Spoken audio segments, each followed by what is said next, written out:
Hello everyone and welcome back to MUP Halo, the only show that just talks about tournament packs all the time. That's pretty much all we talk about here is just tournament packs and how the tournament packs change. My name is Wiki Dave and with me I've got James-005. Hi all. There you go. I don't know, I never actually asked your permission if I can call you James-005. I just started doing it. I've been too British and polite I've been too British and polite to to correct you. So all good.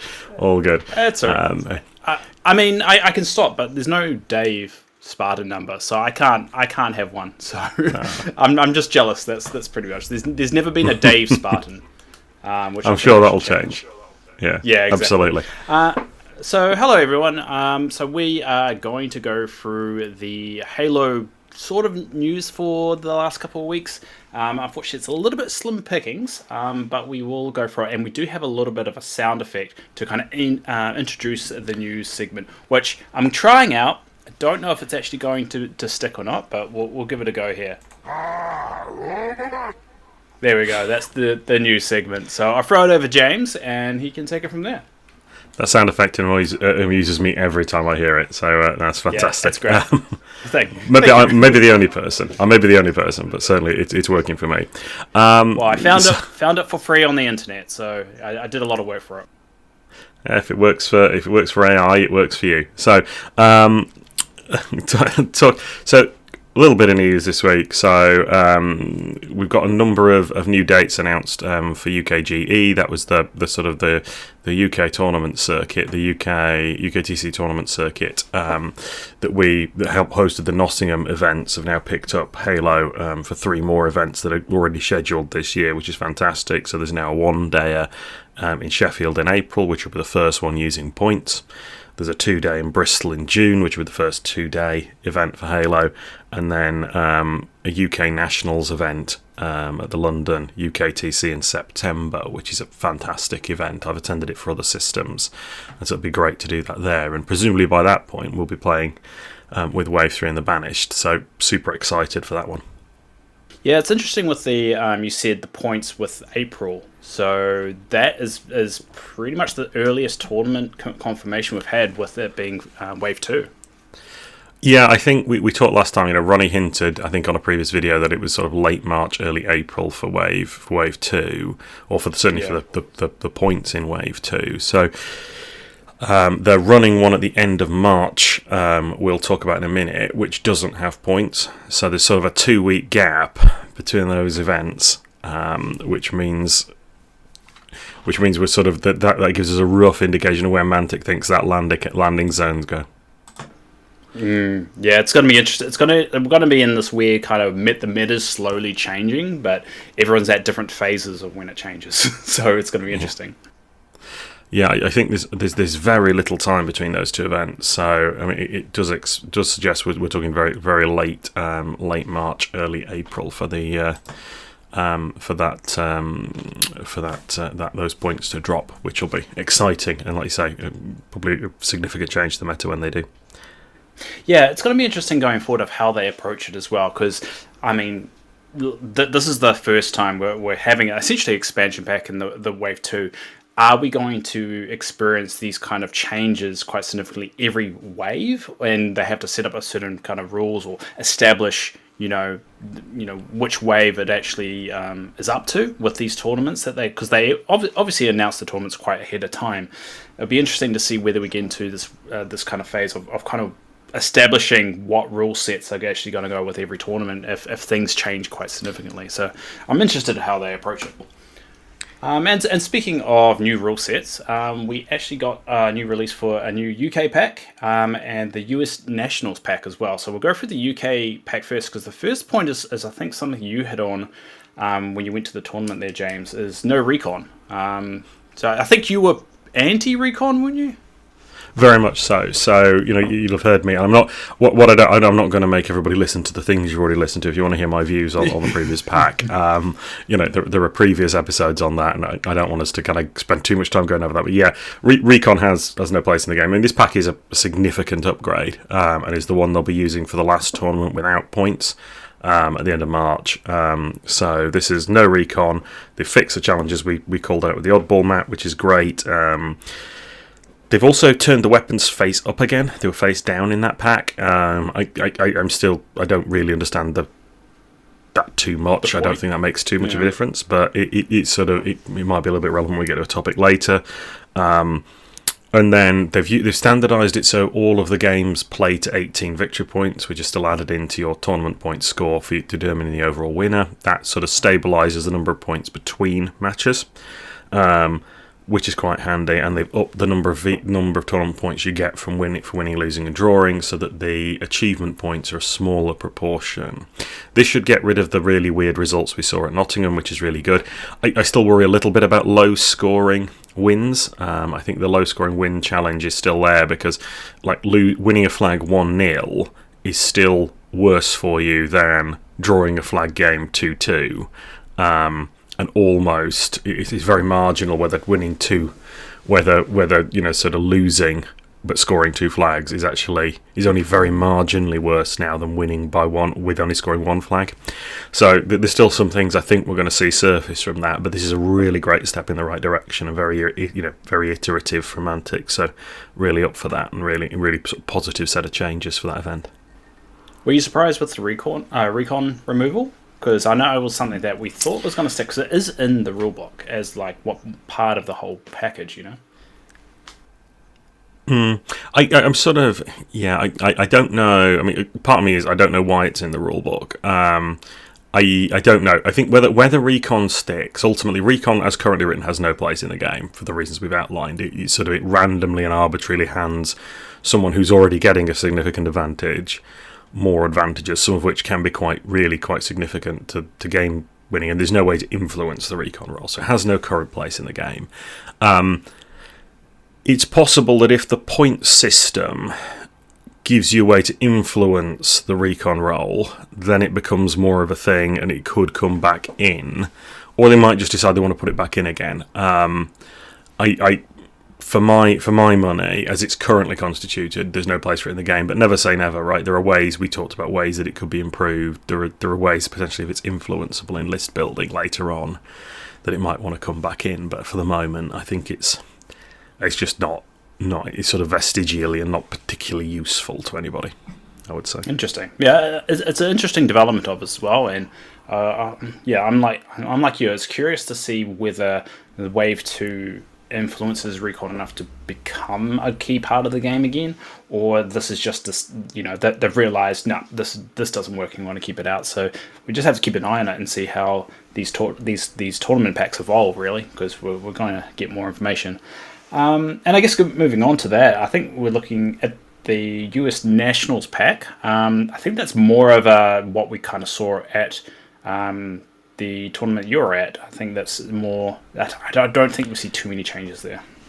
It's an interesting pack, and it does diverge quite a bit from what the UK packs are doing, so it's interesting to talk about in that regard. Now, Adepticon have released about half a dozen packs because they're running lots of different kinds of event. I've only picked out the sort of the Nationals, the main event pack, to have a quick sort of canter through.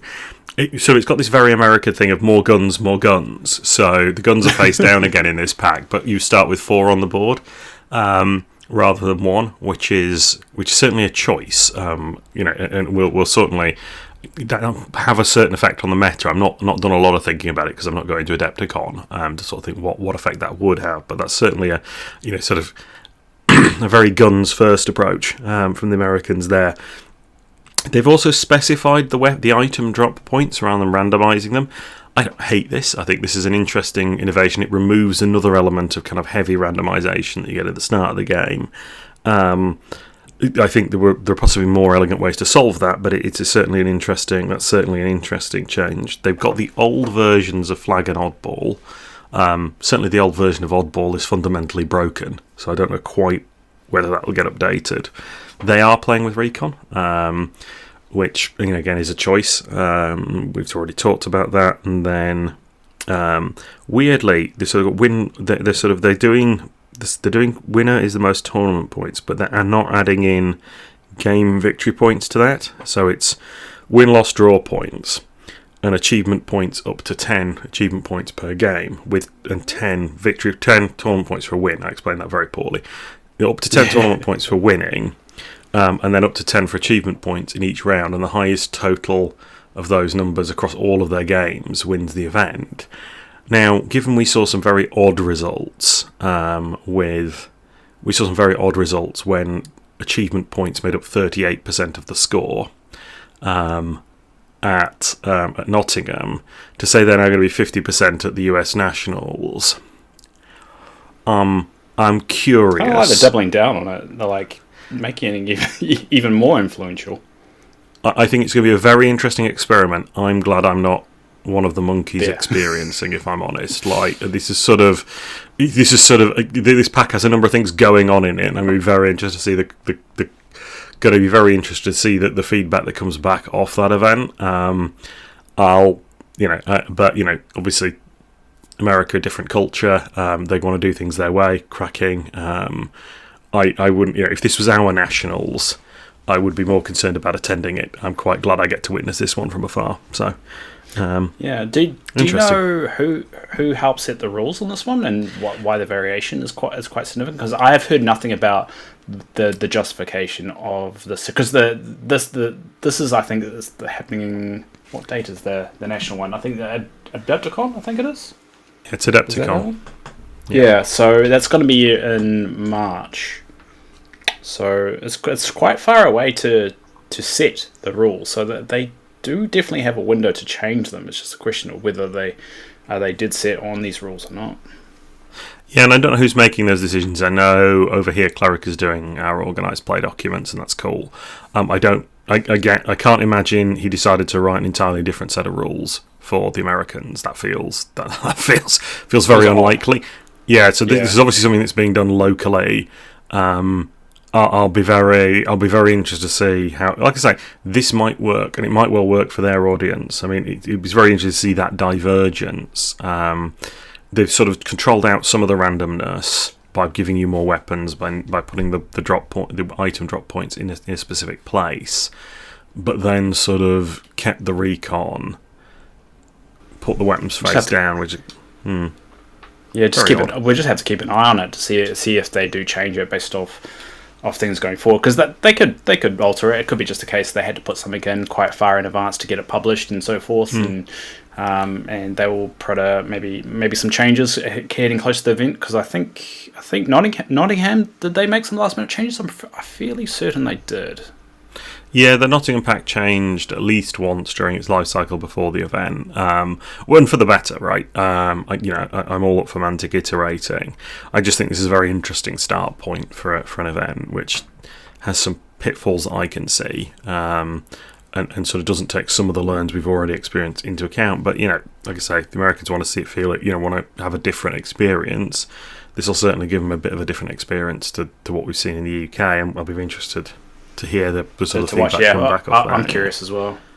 It's interesting also that it seemed to have locked in the Oddball Reloaded name as well. So you got Oddball and Oddball Reloaded as well. So I guess that's what I'm thinking about actually adding these to the wiki as well, just for historical context of watching the game types evolve, because they are essentially two different game types. Just one seems to work better in a competitive environment than the other, but they still seem to be sticking it. So they haven't changed Oddball; they've actually just made Oddball Reloaded as a, like you could say, a game type as well. So from now on, in my headcanon, we've got two Oddball game types. We've got Oddball and Oddball Reloaded.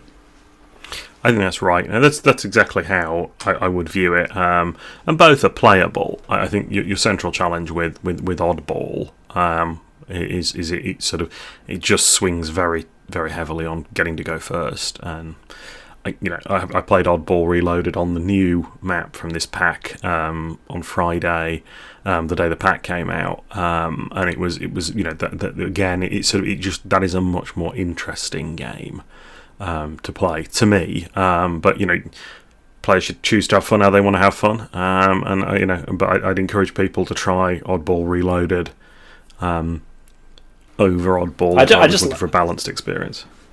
Yeah, I kind of like this growing catalog of different kind of map types. The same way Halo is, they've got so many different map types and variations and so forth. And this is the first variation of game types that we're starting to see. So it's really, really, really good to see. I'm excited. I'm excited just to watch this evolve and change, and watch from afar. I've actually found somebody here in New Zealand, or actually in Wellington, that I might be able to play a game against, so I won't need to only play against my girlfriend. Oh, fantastic! Sure she's sick of it, so I'm excited. Oh, fantastic! No, it's great to see it, the beginnings of a scene down there. Yeah, it's quite expensive to get stuff down here, so it's just more of a case of like, found somebody. I'll see whether we can link up and play, and we'll go from there. It'll be awesome to try and get a scene here going in Wellington, but if not, I'm more than happy just to watch from afar. I think I find this stuff rather interesting. So cool. All right, so we're just gonna have to wait and see going forward. Yeah. Speaking of new game types, though, you called something to my attention this morning that Ronnie had said on a podcast. So, would you like to lead us in with that? Yes. So there was a podcast called The Library, which is a Halo lorecast. I don't know whether they started off as a podcast, kind of like MUP started as, and then moved to YouTube. But they actually had Ronnie on.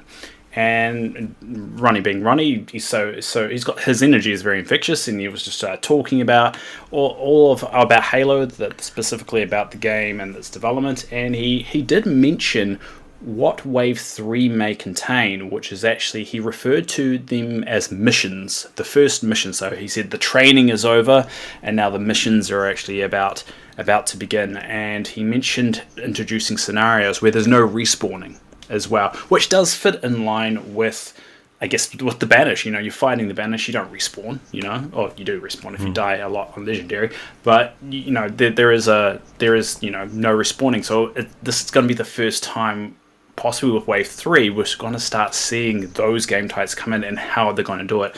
Is it still going to be a pretty straightforward 4x4? And also, how does that change? I mean, if you can't respawn, you're gonna play a little bit more strategically on the table as well. So it's good to see we're gonna get that probably in March. March is going to be when we get Wave 2, and he mentions a 3. It's a really good interview. I would suggest anyone to listen to it, but he does mention it being on every 3 months they're releasing more, which sounds like they're going to be releasing a wave every 3 months. So if we get it in March, April, May, June, we'll probably get it in June, but we also will start to hear about it sooner than that. So that's really exciting. Yeah, that's going to be really interesting. I mean, we know next wave is the Banished. It's great to hear about these missions. I think a game without respawning is obviously going to be very fundamentally different. I wonder slightly whether you're going to need more models for that. Like, it's very easy to kill a model in this game, and only having 4. Those games are going to be very fast, or very. Those games are either going to be very fast or bigger games, and I'm all up for that. My love of Halo in Halo 3, Halo Reach was big team, which was 8-a-side, and with vehicles. So I'd be very up for a bigger game of Flashpoint. But Infinite's like 12 versus 12 nowadays. Is it? I'm back to the days when it was 4-on-4 and 5-on-5 at points. But yeah, so because that was the limitations, and now technology is just going rampant. It was the physical number of people who could fit around a screen in Halo 2, right? Like physically, you had to be in the same room. Yeah, in LAN, you often had to be in the same room, so you were sort of physically limited. I think, yeah. So I mean, this is it. I know bigger games are bigger games. I think if we're going to push the game, a game without respawning, with the level of lethality we've already got, is going to be very short. And I'm up for short games. Play best of 3. I don't mind. Or bigger games, and certainly bigger games would be interesting, particularly if they're going to keep releasing stuff for the Spartans. Eventually, I think you're going to run out of infantry Spartans to do reasonably efficiently. So, a big that might hint the world at a is bigger too game. big. The Halo world is too big to just be limited to Spartans and maybe just the Banished or Elite. You can't. The reason why Halo is so successful is because it's not just Master Chief. It's everything else. It's the Covenant. It's the Banished. It is that extended lore. It is all of that. And if they don't explore that, or at least start tapping into it, it's just going to get stale, and people are going to move on. I mean, there's for tabletop games, there's two sides of it. There's, you get the models looking really cool, but you also get the gameplay, exciting and fun. Fun, the keyword. And if you get both of them right, the game's got legs. But if you only get one of them right, it's going to fade pretty quickly. So I think Mantic's got both. I would say they got both of them at the moment, and we're going to watch them evolve. And it's just a case of making sure we've got interesting models being introduced, but also that gameplay element is continuously evolving and expanding. So it's different avenues. But I guess it's a question of how big do they want to make their gameplay experience, because if it's too much or too complicated, that point of entry is going to get a little bit tricky for people that come in maybe on wave 5 or wave 6. So it's a tricky balance, but I think it's going to be really interesting to see how they navigate it. Yeah, looking forward to that. I mean, we started to see some hints as well. So we saw the update. There was when they clarified when points were going to be available at what events. There's an event at Mantic HQ at the end of April. So the one at the end of March doesn't have points, which is the one we talked about the rules pack for already. The one at the end of April has had its listing updated to state that it will use points, and you'll be choosing Fireteams of 200 points. So that's our first indication of the scale of the points. So 4-a-side is roughly 50 points a Spartan. Or a bit less than some gear, depending on how that works. So that's just interesting in terms of, it'd be interesting how that maths fits together. In addition, in a recent sort of video, Ronnie sort of talking about the War Games expansion where the points are going to be brought into the game. He talked about models, in order to pick up a spanker now you have to run across the board, grab that rocket launcher, right? And he talked about being able to start with a spanker. Now, whether that's just an example or whether it indicates that pickup weapons are going to be attachable to models in list building is an interesting hint. It could be nothing. I'm sort of seduced by the idea of there being some of the customization being existing pickup weapons, existing items that you pick up, because it requires, from a Mantic perspective, no components we don't already have, because we already have those item cards, those item tokens. We don't need blank stat cards. We don't need it. It has a sort of seductive simplicity in the sense that it makes sense from an efficiency standpoint. Now, whether that's the case, whether that's Ronnie just having a bit of hyperbole in the conversation, but it does sound like some sort of customization is coming. So that's again a nice hint in the right direction. To be fair, I've listened to a few of Ronnie's interviews, and he does say spanker a lot as an example. So he may be just throwing that in. So he uses spanker quite a lot. So I think he's just his inner child is there. So I think that's the reason why he keeps on saying it. But yeah, I get your point exactly, and I think that's going to be quite interesting to see how that maybe changes the game or changes things. I'm also curious of whether that will also change the legend rule. You know how you only can have 2 Spartans and then Master Chief because it counts as 2. Whether that's going to start changing, that instead of that it's just a point system, so you can maybe you could go with a fire team of 4, and or in order for that to make one of the Master Chief, you just ruck down those points for the other Spartans and then it still works. So I'll be interested to see whether something like that is introduced as well. Yeah, I think this be very interested to see how they handle all of that. But again, just those are a couple of bits that sort of speculatively crossed our radar, so that we thought we'll share them with the audience. Conscious we're getting a couple of new fire teams soon. I think we're kind of none of those are armed with pickup weapon. Well, with sort of they're all modelled with individual weapons. None of them was a spanker. That was why that kind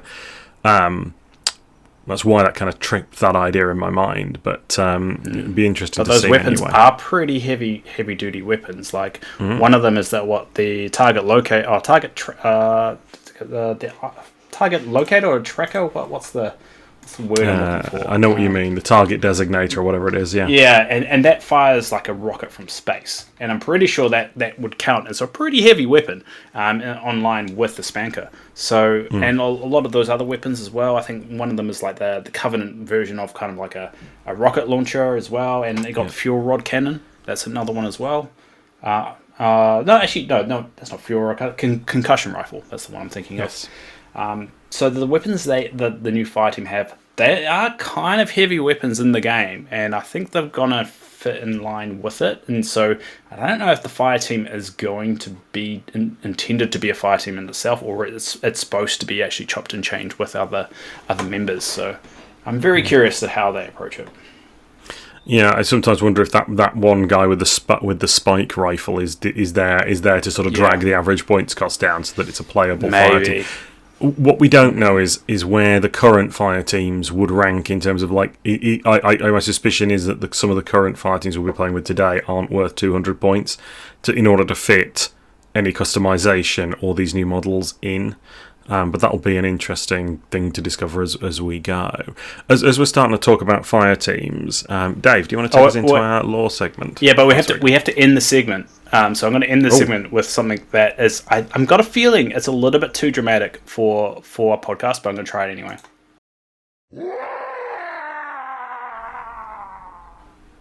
There you go. That ends the news. So I don't know if I'll stick with it. But I'm trying it out. But we'll see how it goes. So the lore portion of the podcast this week, or this episode, is actually about Fireteams, considering we've just talked about it. So well, we want to talk about something that's actually tied in with what we can actually play on the table. I mean, there's so much in lore that we could go over. There's not really too much we can really discuss that we haven't really discussed before, like the Spartans. So we're going to actually look at Fireteam. So if you do want to make your own Fireteam, how would you approach it? How would you name it as well? And I think a lot of people love that kind of customization of integrating the lore in with their own creation. So I figured we'll go through it in some typical naming conventions, and also just what the lore actually tells us, well, what a Fireteam actually is. So, and actually we'll start with you, James. What if you were going to say what's a Fireteam? What would you say? I mean, you don't have to be right. There's more just no. Well, that's good because I won't be. I'd always assume so. Fireteam in my head is obviously is the sort of the 4-man or 4 Spartan squad that you get when you're playing multiplayer. So I'd always assumed a Fireteam was a sort of a subset of a larger force organisation of Spartans, but I could absolutely be wrong. And you are absolutely correct, and I told you were wrong earlier in the week. So I did a bit of research because James kind of just threw this topic at me, and I thought there's not a lot of meat on this, but the more I went into it, the more I kind of discovered. So in the lore of Halo, what it says here is generally a squad is 3 Fireteams. So a squad is basically 3 individual Fireteams that make up one squad, which I actually find that could actually tie into if you go to a tournament, you come as a team, so 3 of you come as a team, and that actually is your squad. So it actually could work pretty well even from a tournament point of view. But that's quite interesting. So there's not really anything above a squad, but you could also say companies above it. But that was a little tidbit that I've actually noticed, that so a squad contains 3 Fireteams, and it's approximately for soldiers or marines. There could be also marines, but a lot of the time the number is very flexible, you could say. So with the Spartan 2s, we're going to talk with Spartans 2s first, the red team is basically a lot of the Spartans that went on individual teams doing secret missions. So this red team typically comprised of, could say 50 different Spartans at one time, and that was deemed as the Fireteam. They didn't call them Fireteams necessarily, they just called them teams.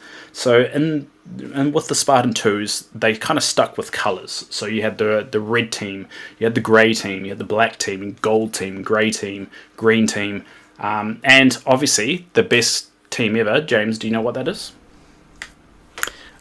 I would say the team from Reach. I would say Noble, but it's the silver team. The silver team from the TV show is the best team. You should have known that, James.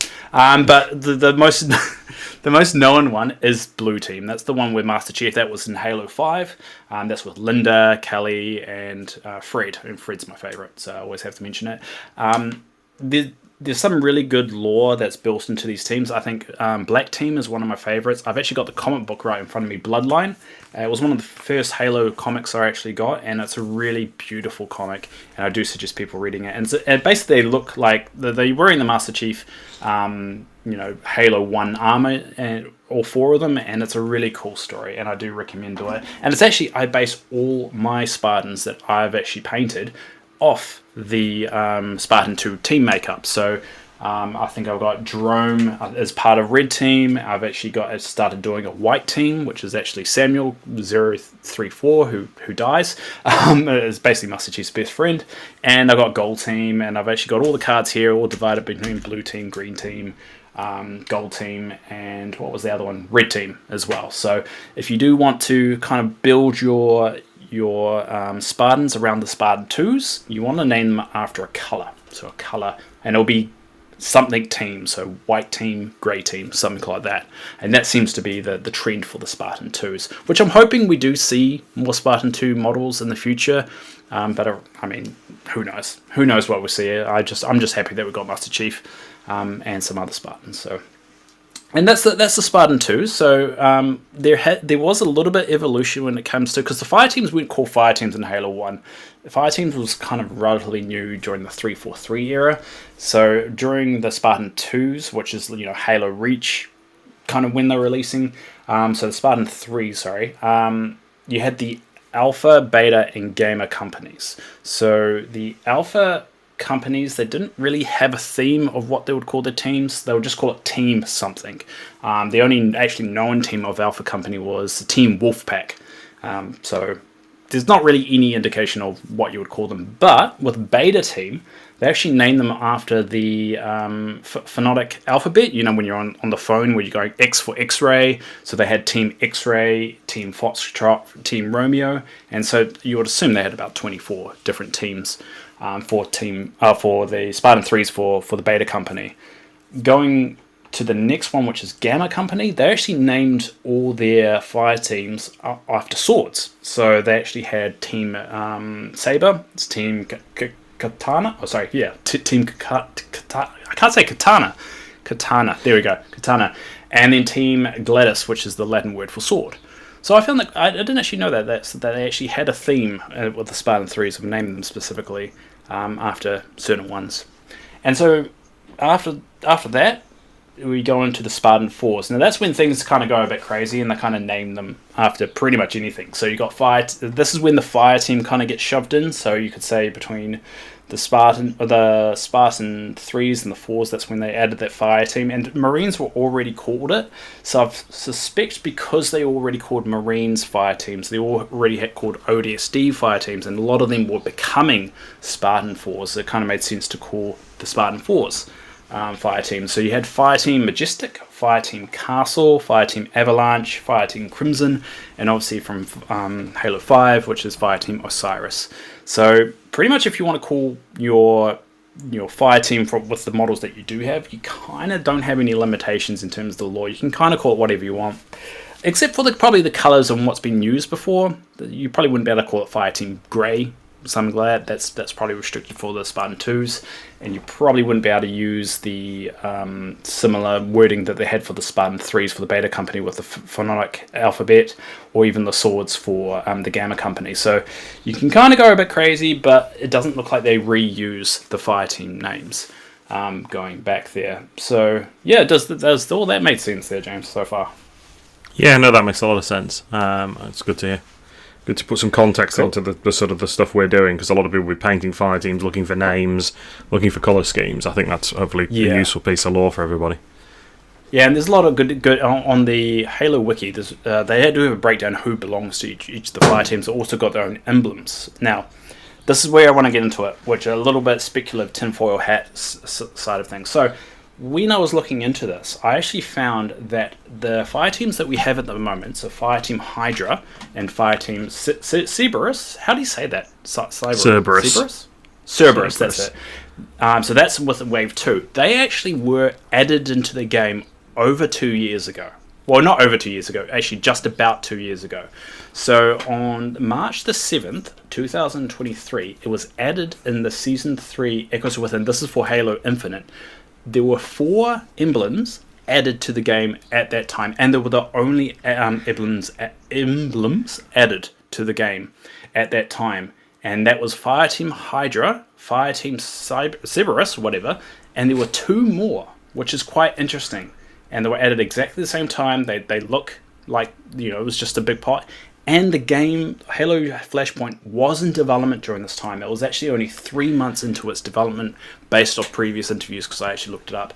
Because there was an interview and it said, as of June 2024, the game had been in development for around 18 months. So that would be January 2023. So it means 3 months into the development, the Fireteams that we got were added into the game as an emblem, and this is the only lore, you could say, that we have for them.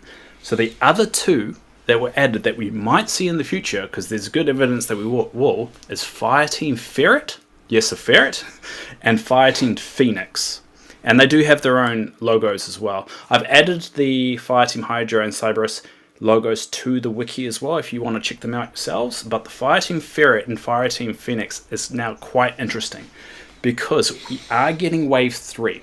But with Wave 3, we're going to be getting the Banished. Now, the Banished and the Covenant don't have Fireteams in a sense. They do have a close, comparison, or the closest thing to Fireteams they have is something known as a Lance. So Lance. And that's what they refer to as their Fireteams. Now, in canon, there's not a lot of lances known, and it's not really a widespread thing that's said in canon. The closest one we have is something they called one of them the Shields of Requiem.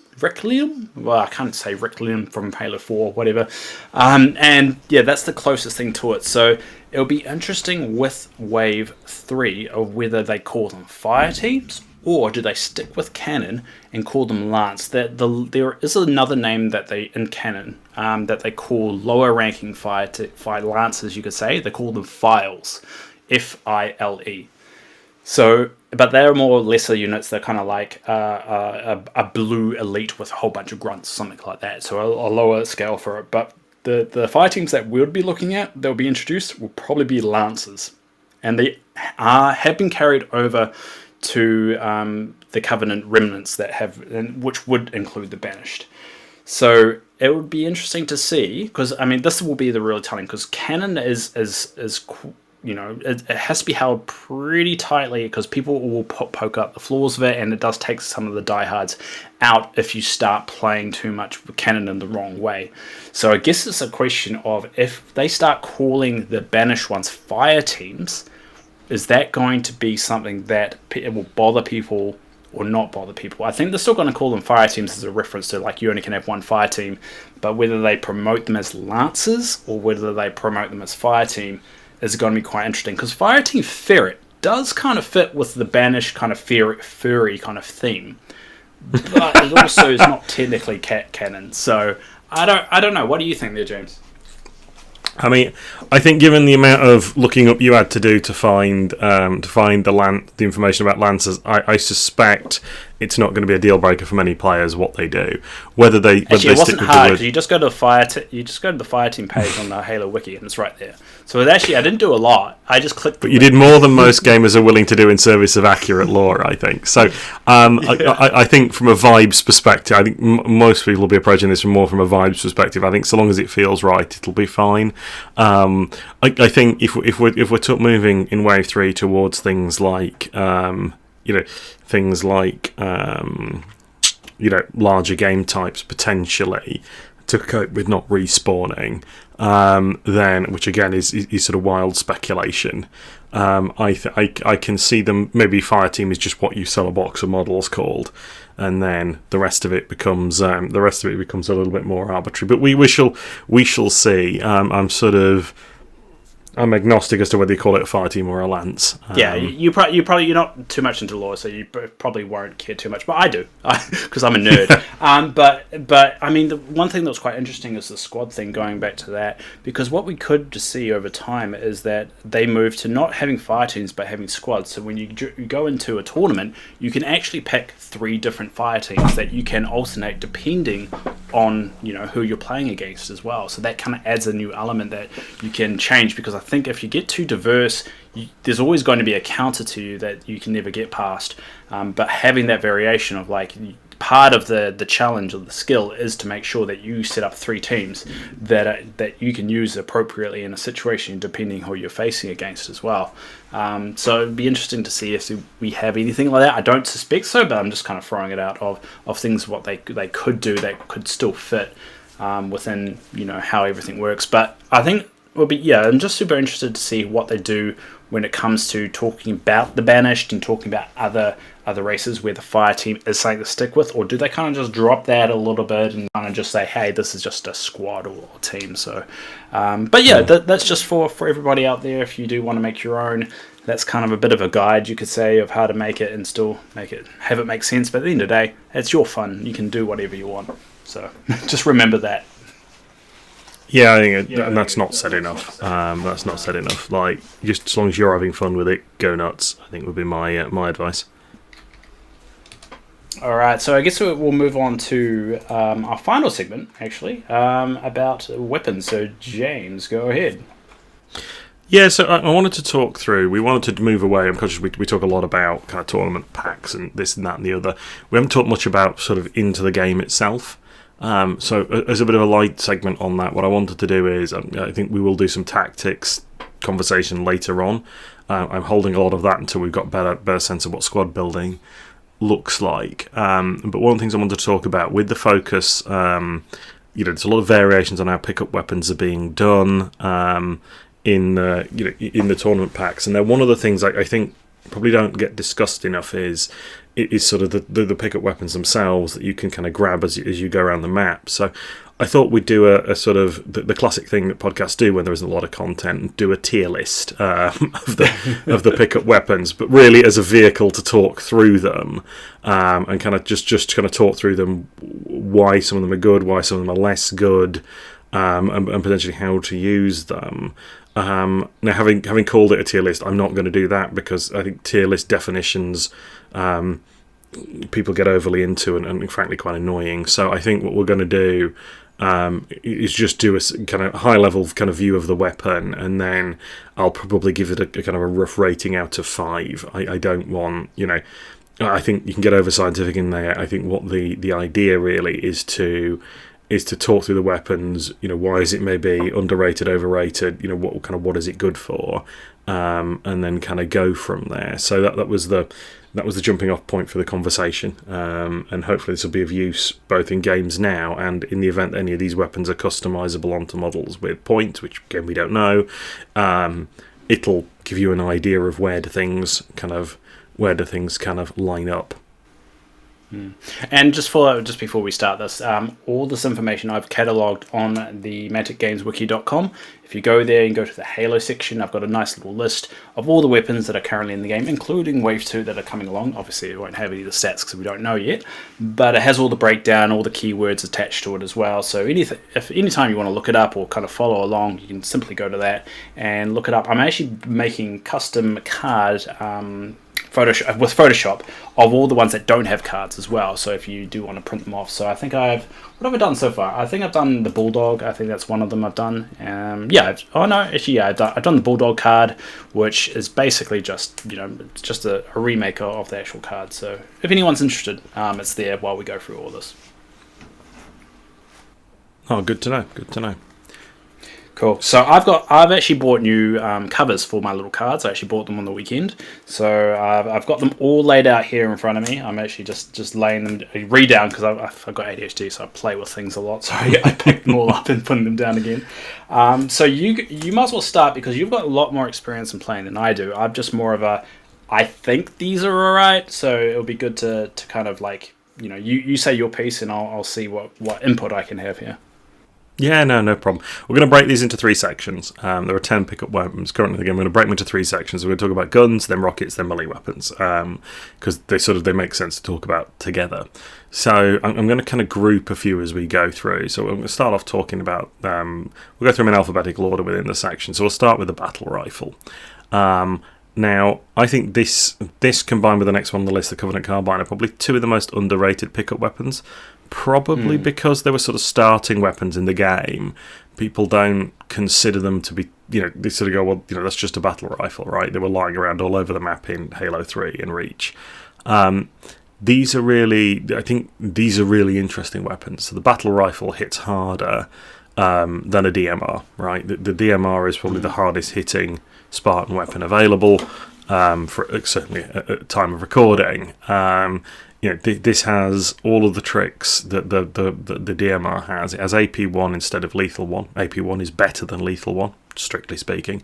And it has weight of fire, so it hits harder, slightly shorter range, but range 5 is long enough for a gun, really. And then as a bonus onto that, it also has rapid fire, and we've talked, you can listen back to our episode with Isaac about the power of rapid fire and pinning effects. So the battle rifle, I think, is sort of woefully under considered as a pickup weapon, as is the carbine. The carbine doesn't have rapid fire, but has both AP1 and Lethal 1. So all of these weapons have optics. So hits really hard, and then knockback is incredibly useful for objective play. Or indeed just adding some damage. I mean, there's times when a knockback is a functional, you knock somebody off something, it can functionally be a pin, because it will force them potentially to reposition and waste the first action of the next round. So, or you can knock them into wall for additional damage potentially. So I think both of those guns are sort of kind of 4 out of 5 for me. I think they're and they're sort of classically underrated when people see them come up. You get these in the hands of the right Spartan, and they're absolutely devastating. Yeah, so they got the battle rifle, range 5, AP1, keywords optics, rapid fire, and weight of fire 1, and then the Covenant Carbine, you got a range of 6, so that's the same as the DMR, AP of 1, knockback, lethal 1, and optics. So it is the Carbine is actually very similar to the DMR. It's just got the additional knockback and the AP as well. So it makes a hell of a difference, especially how you can kind of use, as you said, knockback works brilliantly. You get that, you pull back a little bit, it actually does some devastating. And I think a lot of people don't think of knockback when you think of carbine as well. So I think when you see carbine in the field, you don't think immediately, oh, that has that ability. You pretty much just have to keep that in because you get hit with a carbine in the video game, you're not going to hit and fall back, It's like a Covenant battle rifle at the end of the day. So I think the knockback is definitely underrated on that one. Yeah, I think it's probably supposed to. They were quite irritating to be hit by, so maybe that's what the knockback is sort of supposed to be being driven back rather than the force of the impact. But they're certainly both good weapons. All right. So we'll put them at the 4 out of 5 one. I'm going to put my scale here, so I'm moving these over to the 4 out of 5 one. All right. So let's go. How about I'll pick one out at random. How about we go for the fuel rod gun? They call it cannon in the game, but they call it gun in here, so always throws me off. Yeah. So if we want to jump over to the rocket weapons then. So looking at the fuel rod gun, I think cards on the table. I think this one isn't underestimated by the community. I think this is the best, commonly held to be the best weapon you can pick up in the game, and currently it is. I think. So the main thing to bear in mind with any explosive weapon is they hit very reliably. The worst shot in the game is the Brawler. The Brawler will hit 7 out of 8 times with this weapon on average. So they are phenomenally accurate. And once you're on target with a frag weapon, and the fuel rod gun is an explosive frag weapon, this will scatter and pin anybody in the target cube. That effect, being that reliable, is phenomenal. The pin is great, and the ability to clear people out of cubes is vital in things like flag. It's vital in strongholds. It will also cause the oddball to drop, even if cheap's holding it. So I think there's a really, I think from the point of view of the fuel rod gun, I think this is probably the best one in the game. 5 out of 5. Frag weapons don't tend to kill as much as people would expect. I know that's a common complaint with the Spanker, is it doesn't kill as much as you would expect. That's because you can't really add to your dice pool. So you're throwing 5 or 4, throwing 5 dice with a fuel rod gun. You'll get maybe 3 successes on average. They don't need to block that many, even with its ESD and AP 2 and lethal 1. You don't need to block that many for it not to kill. But the main thing here is the disruption caused by the the explosive, by the frag effect, and the accuracy of the explosive makes this gun just phenomenal. I think that also worth noting as well, it doesn't have only 2 uses, which is not like the Spanker. Spanker has 2. This one basically unlimited. You can use it many times as you want. Yeah, I mean, I will fight you for this gun, right? If this gun appears, you can't win. You can't win a game of Strongholds against a competent opponent going second with a fuel rod gun. Like, it is very, very difficult. It's very difficult to sort of. This is a phenomenal weapon, and so it is 5 out of 5. And I think if your opponent gets hold of one of these early, you need to do a lot of work to close that down. Because otherwise you're going to have a very bad day with that weapon. Well, you heard it here first, folks. James thinks he's a competent player, as he said. So yeah, we'll put that as a 5 out of 5. I would say just because it's rather... Actually, we'll read out the stats just to remind everyone. So it's a range of 4, AP of 2, keywords blast, ESD 1, explosive, frag 5, lethal 1. And I think just to keep that in mind, because we might as well go to the Spanker, because they are rather similar, but they have enough differences to the reason why one's above the other. So we'll go with the M41 Spanker, as everyone calls it. Yeah, so I mean, this has an extra 2 points of range. Its ESD and its AP are switched around. So this is range 6. It's ESD 2, AP 1, which is just slightly worse than the Spanker's ESD 1, AP 2. It's lethal 1 again, and it's explosive frag 5 and blast, which is the same as the Spanker there. So once you're on target, you hit as often, you throw as many dice. The effects of those dice are a bit different, but not materially. We didn't talk about blast on the previous. Blast is sort of, I find blast as much a harm as a help. Everyone in the cube, around the cube you hit, loses a shield. That's as often likely to be your own people as the enemies. So I think blast is sort of, it's a little bit double-edged sword. I rate this as a very average weapon, which is a shame because I mean I love firing them in Halo. They're an iconic part of Halo. The 2 uses is a really kind of means that when you see one, it's okay. You want to get hold of it, but if your opponent gets it, the amount of damage they can do with it is pretty limited on average. Like with only 2 shots, it does mean that you can. It does mean that like sometimes that's gone. Like if you walk up, pick one, fire it, throw your shot dice. You've now emptied the Spanker, and it's gone. That's sometimes good because it means your opponent. It's harder for your opponent to steal it off you. But I don't think you get enough bang for your buck on this to push it above sort of an average gun. But when you're firing it, definitely worth a look. All right, so you're saying that's a 3 because it's average, or lower than a 3? No, I think 3. I think 3 out of 5. And I think it's just if this would be as good as the fuel rod gun if you could fire it more than twice. Yeah, I think that's the huge limitation there in it. I mean, it makes sense from like a canon point of view that there's only two shots in there. I was surprised when the 2 uses, and I think it's the only thing that it is the only 2-use weapon. Yeah. So it's a little bit limiting, and it'll be interesting to see the justification considering how the fuel rod gun is laid out. But interesting. I'll be really interested if we get points cost for all these weapons. I'll be very interested to see how they rate the Spanker. That has got my bet for being the most overcosted weapon. If I'm honest, but we shall see. Yeah. It looks cool, and that's pretty much cool. You probably want to have that equipped just so you can have the model that shows it. But at the end of the day, if you want to be competitive, it's a little bit different. All right, which one do you want to go to next? Well, we've done 2 of the 3 rocket weapons, so shall we finish off the Hydra and then we'll slide back up to guns? Which, to be fair, in-game, Hydras are awful. Like, no one uses a Hydra, so how would you rate it in the board game? So this is sort of, it's got the lower range, it's got the range 4, it's ESD 1, AP 1, lethal 1, so it still hits reasonably hard, just not as hard as the other 2. It is explosive, it is frag, but it's only frag 4. So, again, very accurate, doesn't...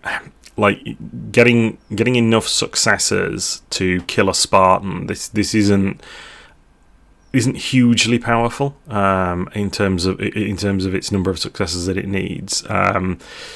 compared to the other weapons. That being said, it doesn't run out of ammo, and the main thing here is explosive and the frag, right? So, you hit the cube very, very reliably.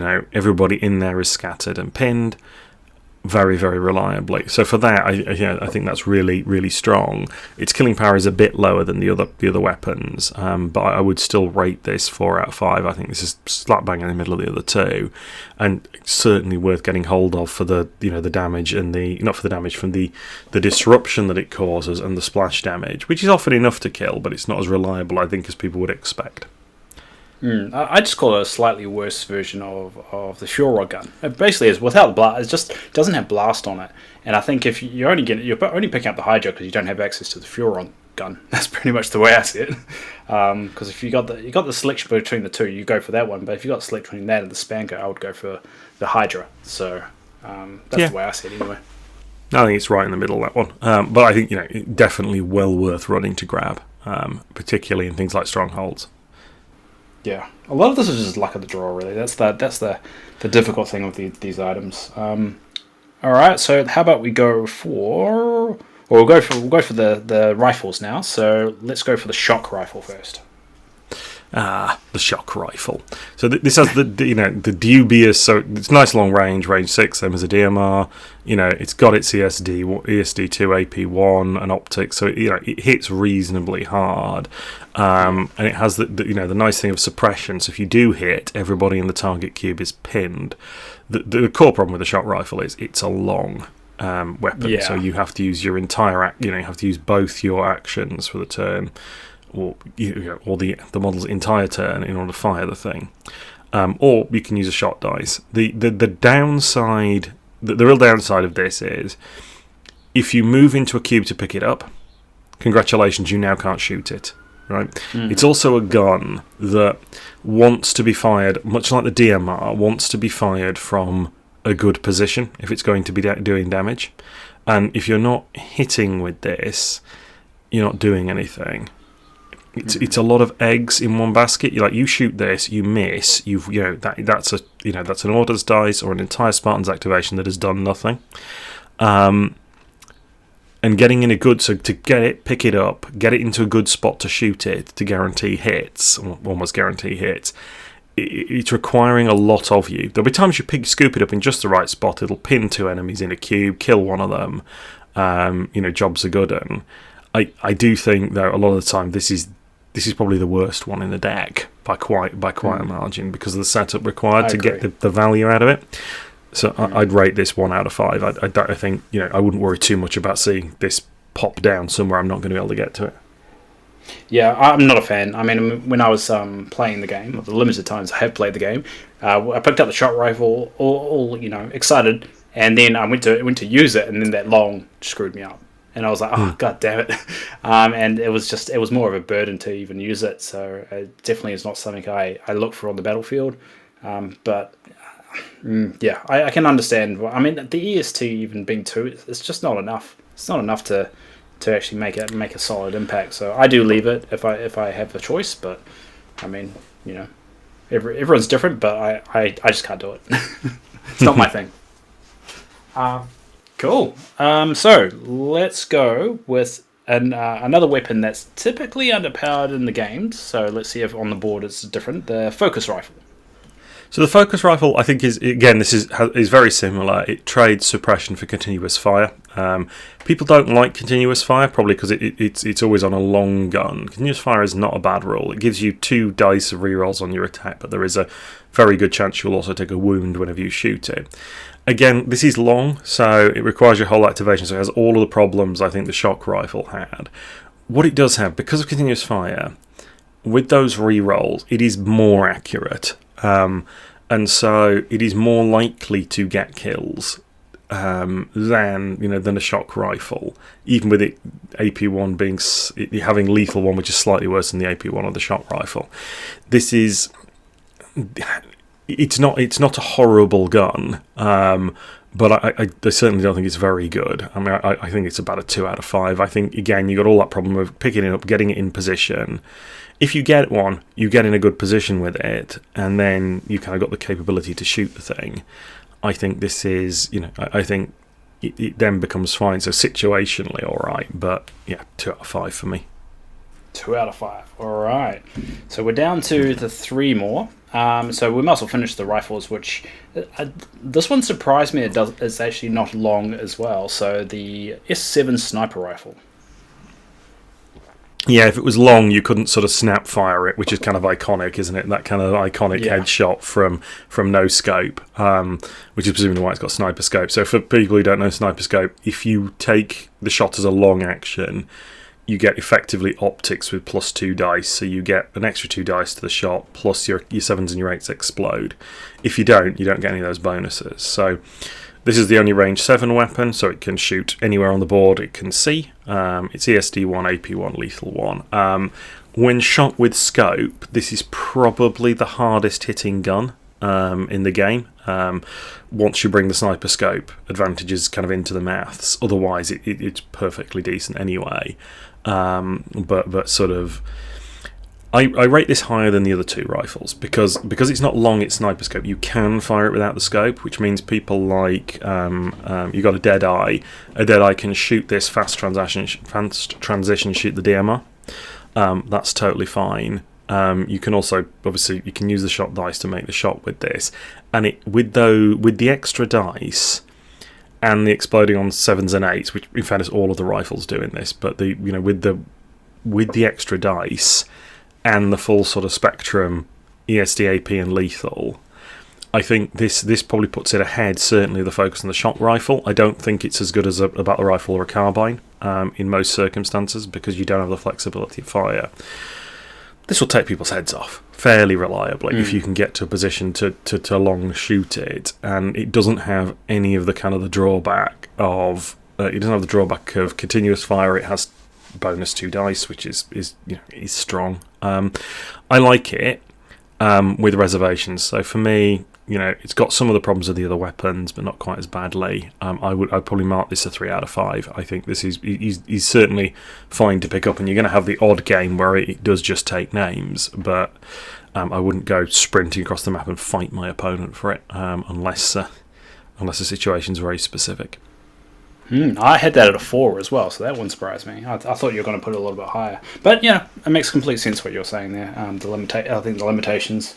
But I think the range 7 is quite good as well, though. You can just hold back and use it, and I rate it high just because the range 7 and the basically just if you use them as actual sniper. I think it just depends on the game type as well that you're using it for. All right, so final 2 there. So final 2 melee.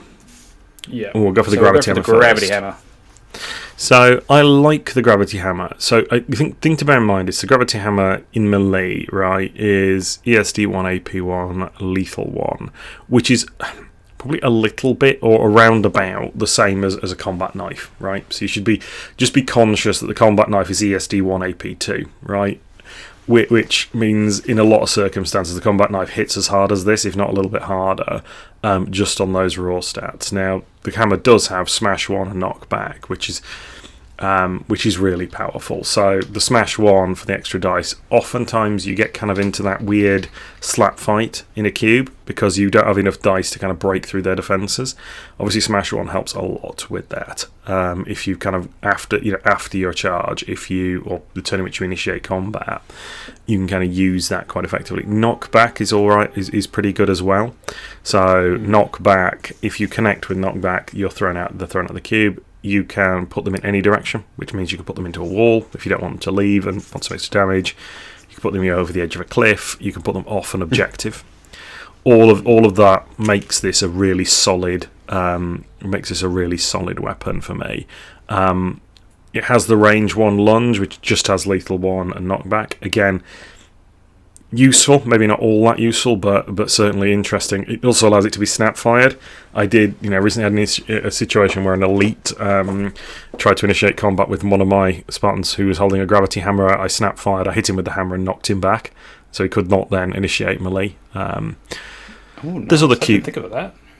There's other cute things you can do with knockback. You can, if you're stuck in a cube with somebody, you can use either use your long action to hit them with the hammer, or a fight dice from the order dice to hit them with the hammer, knock them back, and then follow up either with move action or a move dice, so that you're sort of either way around. It works with an order dice where you can sort of get kind of the first attack and then a bonus sort of charge attack. I keep struggling not to call that charging because it isn't charging, but people know what I mean. So there's sort of, you can do it either way, either with the fight dice and then a move action, or you could do it with the fight action and the move dice. So it's a much more flexible weapon, but it doesn't quite hit as hard as you would think a gravity hammer would hit from having played Halo. Yeah, I'm surprised at that. Yeah. The big downside with melee weapons is, so with any of the guns, right? If you're more likely when you're wielding a gun to be killed at range, at which point you get the gun back in your spawn point, to then effectively pick up and go again with. The danger with melee weapons in this game is you tend to die in melee, at which point the opponent gets your weapon, not the other way around. So these weapons being a little bit more likely to change hands, I do knock a star off, basically. I do knock a point off the scoring because it's a close combat weapon, it's inherently a bit less useful. Especially playing into Spartans who can snapfire you, right? Like, I think there's a number of reasons. Like, I would just generally say, if I was rating this inside melee weapons, it'd probably be about a 4 out of 5. If you're rating it sort of in a pool of weapons, which contain things that aren't close combat, I think it's about a 3 out of 5. I think this is a very solid weapon, and actually, when we get the Hammer Spartan, is one of the ones I'm really interested to try when he comes out, because obviously he can't lose his hammer, which makes a difference. So, all around, I think that's where he is. I think this is one of the more interesting tactical weapons, and getting good use out of a hammer is a real skill check. So yeah. Positive on this one, just with the reservation about pick-up melee weapons in general. So was that a 3? 3. Would you say 3? It's a 3 for me. 4, kind of depending. Yeah. It's 3 for me. I think if you were just looking at melee weapons, I think you would probably rate it as a 4 if you were just looking at melee weapons, but we're not. We're looking at all of them, and therefore I think it's a 3. Cool. All right, so we'll go to the last. I pronounce it melee. Have I been pronouncing it wrong this whole time? I think both are correct. That could be equally be me. I think that's one of those words that gets tomato. I don't think it melee. Well, you guys they're all correct. At least one of those wasn't. At least one of those wasn't. Oh yeah, but I'm from Yorkshire. We don't speak proper.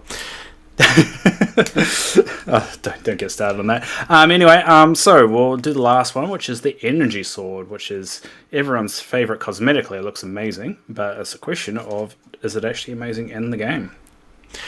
I mean, a gorgeous weapon. So if you look at, you can sort of express the killing power of a weapon by how many successes more than the enemy do you need to kill a fully healthy Spartan with one of these. You can kind of do that with all the weapons, and that's one of the things that's kind of gone into me kind of judging how powerful they are.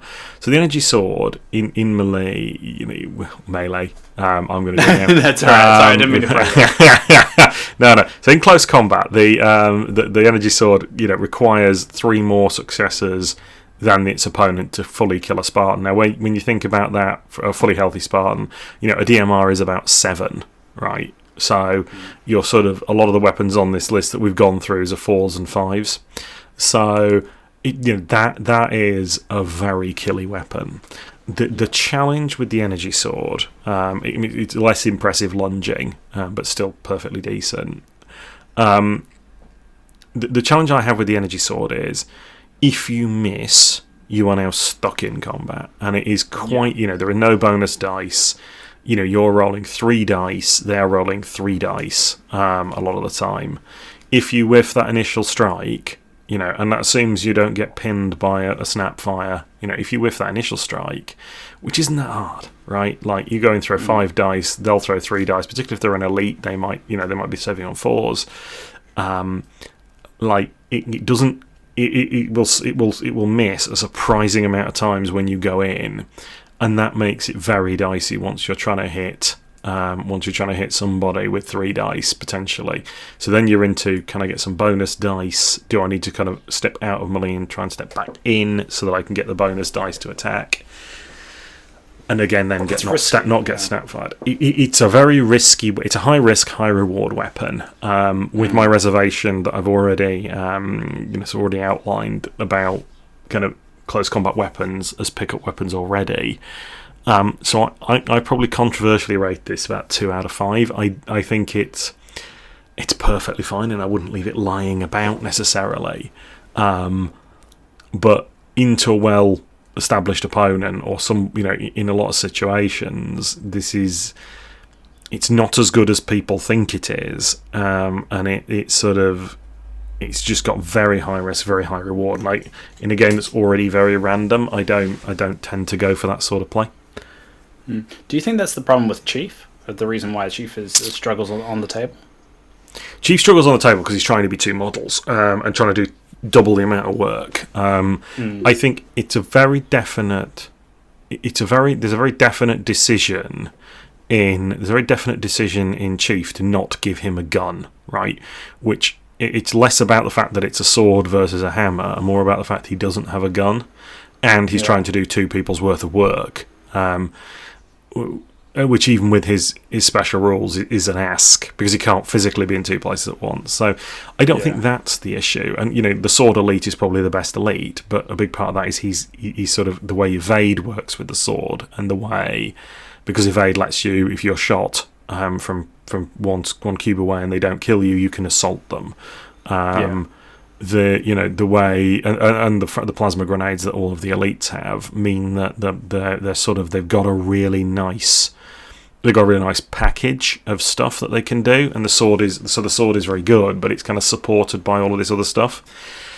I'll be very interested to see what the Energy Sword Spartan is like. I mean, if the Energy Sword Spartan has evade, I think he's a very interesting choice.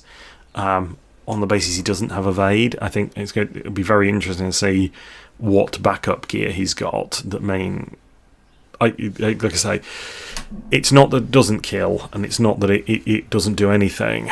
It's just quite dicey, this weapon. Like for because you're kind of very all or nothing. It's the same challenge I have with the shock rifle, right? It is, and the focus rifle. It's putting a lot of eggs in a very small basket, and this game is random enough for me. Well, you heard it here, folks. James thinks the elites have a nice package, so we'll go through the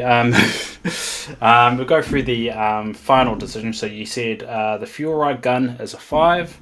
You got the Covenant carbine, the battle rifle, the Hydra at 4. You've got the Spanker, the sniper rifle, and the gravity hammer at 3. You got the focus rifle and energy sword at 2, and then finally got the shock rifle sitting at place number 1, as in the worst.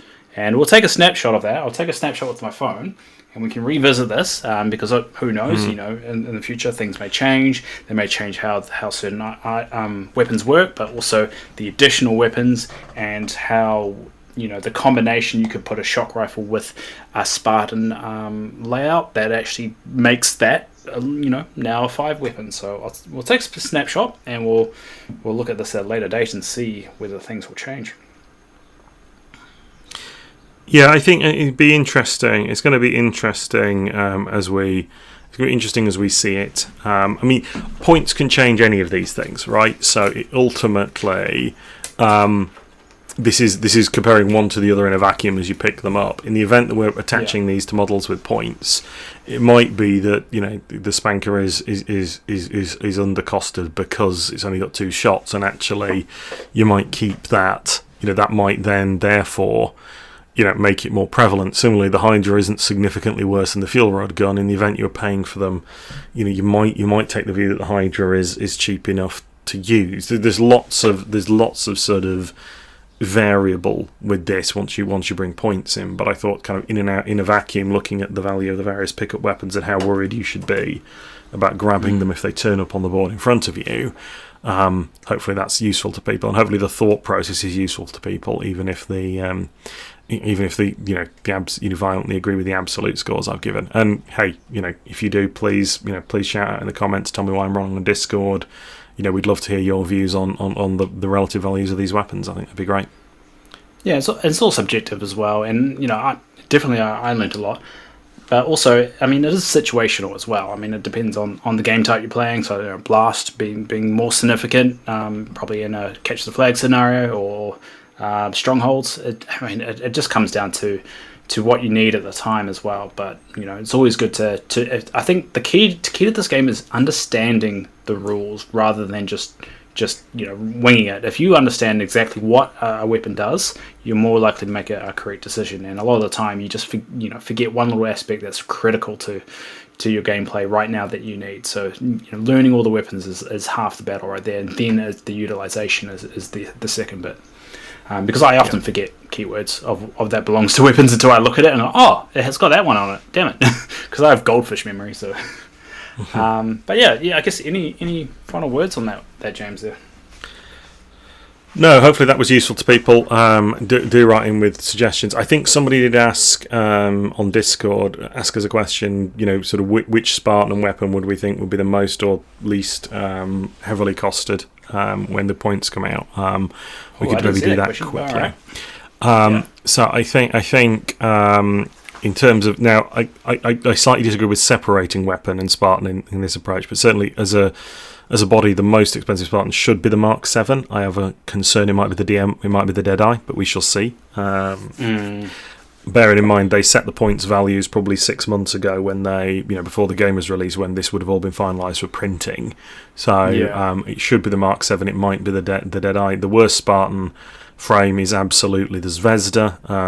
The move, I played a game with the Zvezda the other day just to try it out again. They are still rubbish, which is a shame because the Zvezda with the commando. The commando is one of the better weapons in the game, but the frame that's on to the commando is just not fast enough to do anything.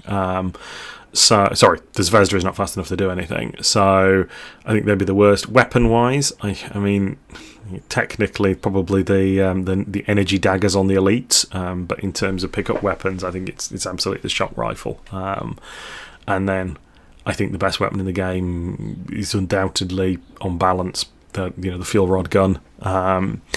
It has the incredibly accurate frag for scatter and pin, and also does a good amount of damage. So I'd expect that to come out very high in the cost. But we shall see when we get costs, as we get costs, and what those look like. Yeah, I think the MK7 will be quite high. Just because they'll probably do it out of spite because everyone uses at least two of them, the MK7. So I think that one's going to be a little high, and I think it's just that tactician keyword is just. I think it's a bit overpowered, but if they're able to add in the point system, I think it's going to balance it out a little bit. But that's my best guess. And yes, the fuel rod gun. I don't know if you found realized this actually. I think it was a couple of days ago or something like that. They actually released a trailer for a new weapon in Halo Infinite called it's a fuel rod spanker. So it's a spanker combined with a fuel rod gun. So I don't know if we'll ever see that in game, but that will be probably the most powerful weapon that Flashpoint will ever have. Yeah, I mean, it's an interesting one. I've seen some memes going around about that gun. It is particularly ugly looking, but we'll hopefully it's not pretty, no. I don't imagine we'll see that come to this game very quickly, so that should be fine. I really want to see it though. I really want to see it. I just want to see a model holding it. But I mean, we could, later on when we find out about a few of the mission variants and so forth. I mean, for like I've got things in mind that we could even see a firefight game type where basically there's 4 Spartans and then the game is essentially your opponent is just throwing models at you and constantly, and you have to survive to a certain round. I can see that happening, and then that way you can introduce stuff like this, which will make things rather interesting. So I wouldn't rule it out completely. I would say in the current format, yeah, definitely. But you never know. You could see a firefight kind of scenario with that kind of gameplay. I think the possibilities are there. So I kind of want a fuel rod spanker. I think that'll be amazing. Yeah, it'd be interesting to see. I just go through. Yeah, sorry, James. No, go for it. I was going to say I was going to read out a few comments that are on our YouTube. So thank you everyone that has been watching, especially on our YouTube. So I think it's every episode we seem to do a little bit better than the last one, which is really great to see. To be fair, last time we did have Isaac on, so that did kind of help things a bit. And hopefully everyone has come along to this one like we did last week.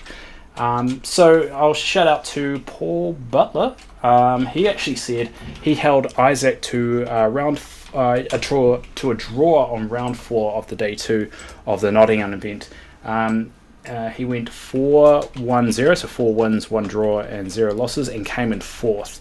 He said it will be interesting to see the changes, what was so clearly illustrated on Sunday. Still believe the setup will reward new bashing and punish tight games. Achievement points are fine, but game scoring is still swingy for no good reason. So hoping to see, he's basically hoping what was the sentiment to us is just, he's hoping to see those changes take place in the following competitions, which I think everyone's kind of agreed that it wasn't quite right, and it's good to see that people out there are feeling the same. Do you remember playing against Paul by any chance? Paul isn't someone I played at this event, but someone I've played a few times in the past. And yeah, I think we've addressed a lot of what he talked about there specifically. I do think these changes will help. And as I said earlier in the episode, I don't think they've gone all the way. I think the low scoring wins are still going to be a risk as we go. But I think we'll see that as we have more events. And I'll be particularly keen to watch the results of the American event, which I think is is going to have some very interesting scoring if they stick with the scoring system they've chosen. But hopefully they've gone some way to address it. But I would agree with Paul. I don't think they've gone all the way yet. But it's going to be an iterative process.